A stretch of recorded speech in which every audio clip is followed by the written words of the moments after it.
Hai hai Uhuru anyitwo twarĩrire. Twarĩrire mũtwe.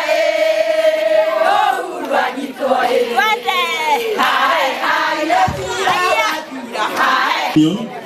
na Githuya disabled. Going to traders matikaime hau. Going to traders matikaime hau. Traders mwiharagerie kuthire ihenya ihenya. Uneria kamote. Kagondo-inĩ reunion. Kagondo-inĩ reunion. Aina gukira mungirokira. Aya, no mheshimiwa ramahe. We have issued today a total of given out a total of checks worth 5.4 million shillings.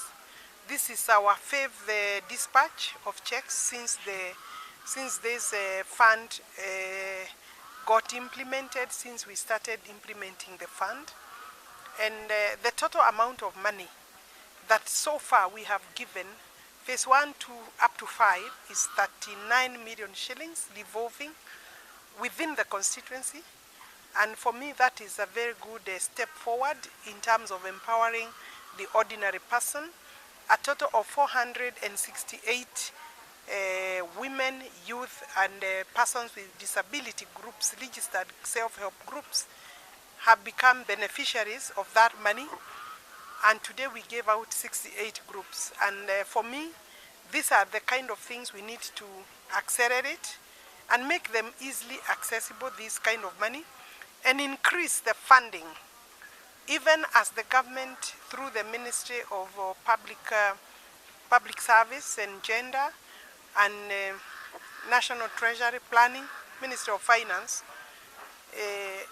even as they are proposing, and in fact before us there are regulations to consolidate the three funds, that is the Women Enterprise Fund, the Youth Enterprise Fund, and Uwezo Fund, to consolidate those funds into Biashara Fund Kenya.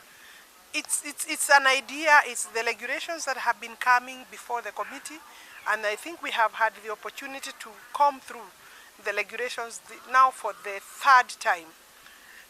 Some of it also have gone through public participation, and we have even now this time required deeper and sufficient public participation from the statutory authorities that are going to implement. We have covered the loopholes that were there that were likely to be misused.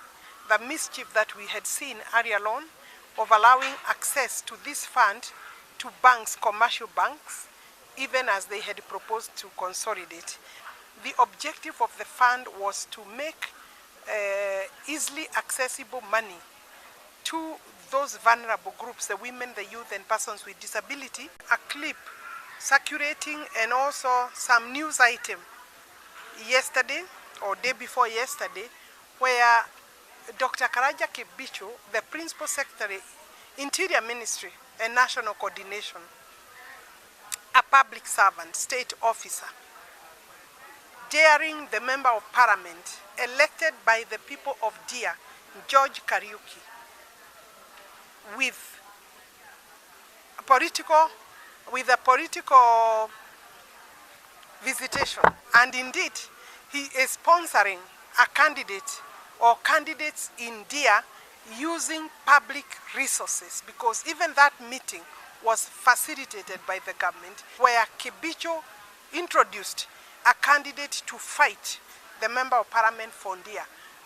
Every Member of Parliament knows after 5 years the office is vacant. The President of the Republic of Kenya should dissociate himself and in fact sack Kibicho by removing him completely from the government, so that he can now go and apply himself with a candidate to fight the current Member of Parliament. We can't have him sitting there and threatening members of Parliament with securing the seat for another candidate. I think it is the highest indication of insecurity for that Member of Parliament. I fear for his life, because you see, the Principal Secretary Interior is the one who is in charge of our security. So the Member of Parliament for Ndia should actually go and do a statement with the police, because the way Kibicho talked, by calling him and identifying him as an enemy, we know he wants the seat for governor, Kirinyaga County, and by now he should have then resigned, because he cannot be allowed to use our resources. For me, I had felt that the Big Four agenda was already very huge, and for us to be able to implement it, we needed to be more focused and reduce the agenda to like 2 agenda: universal health coverage for me and food security.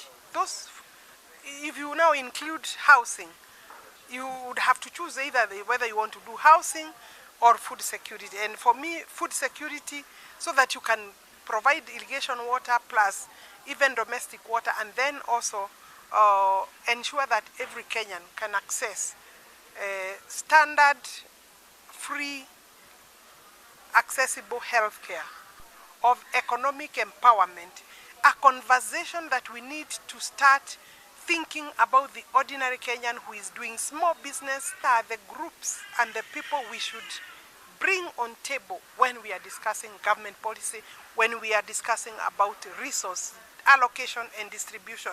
And therefore, why can the government not immediately, in this budget, increase the devolution money to 35? The Constitution allows that funding because the basic minimum is 15%.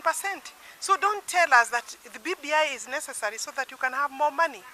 Don't tell the youth that they will have a tax holiday.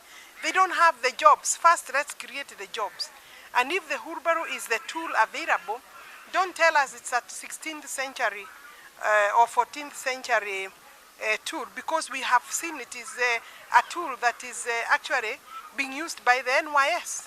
His Excellency the President must stop talking in his mother tongue. You cannot remove the deputy by the roadside.